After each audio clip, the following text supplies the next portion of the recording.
ngày nay dân một phơ đám tha cho mùi kì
lời này bắt đầu bị dương bộ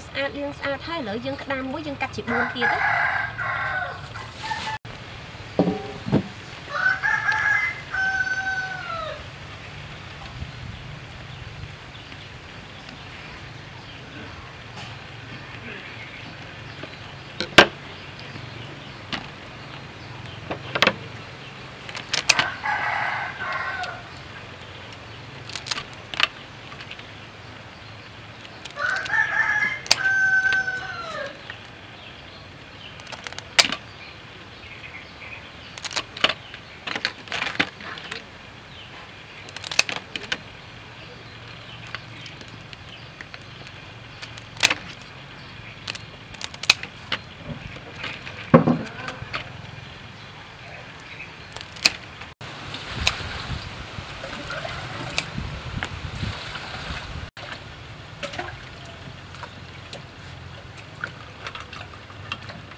ឡើយយើងចាប់ដើមច្រាំម្ទេសម្ដង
ឥឡូវយើងចាប់ដើមចាក់ទឹកដោះគោឆៅចូលចានមួយម៉ាត់នេះបន្តទៀតម្សៅការីម្សៅស៊ុប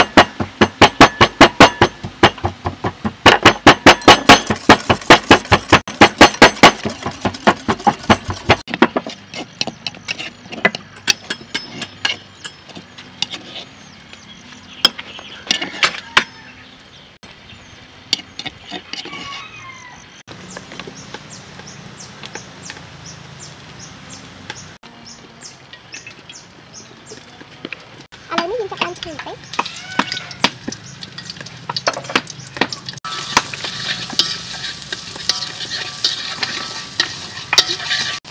để không bỏ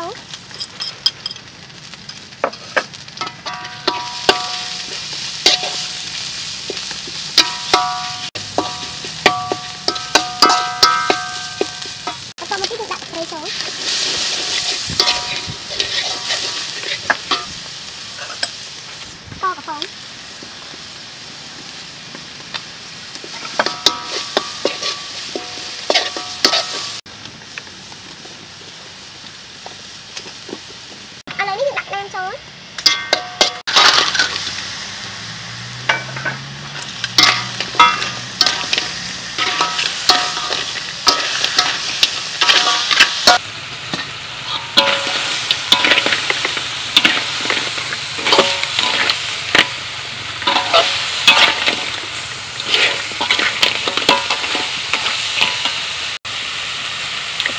ដាក់ទឹកដោះគោចូល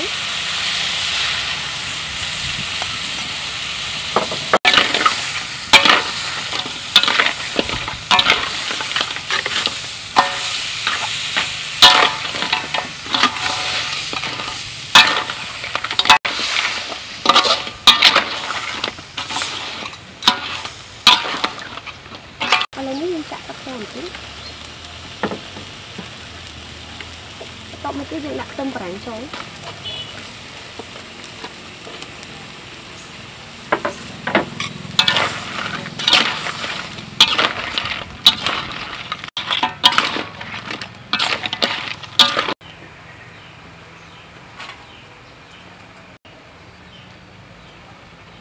ឥឡូវនេះក្តាមឆាគ្រីរបស់យើងបានឆ្អិនរួចរាល់ហើយ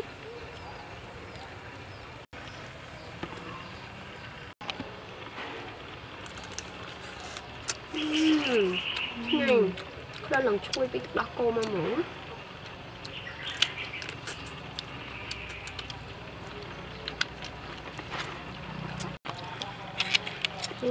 bón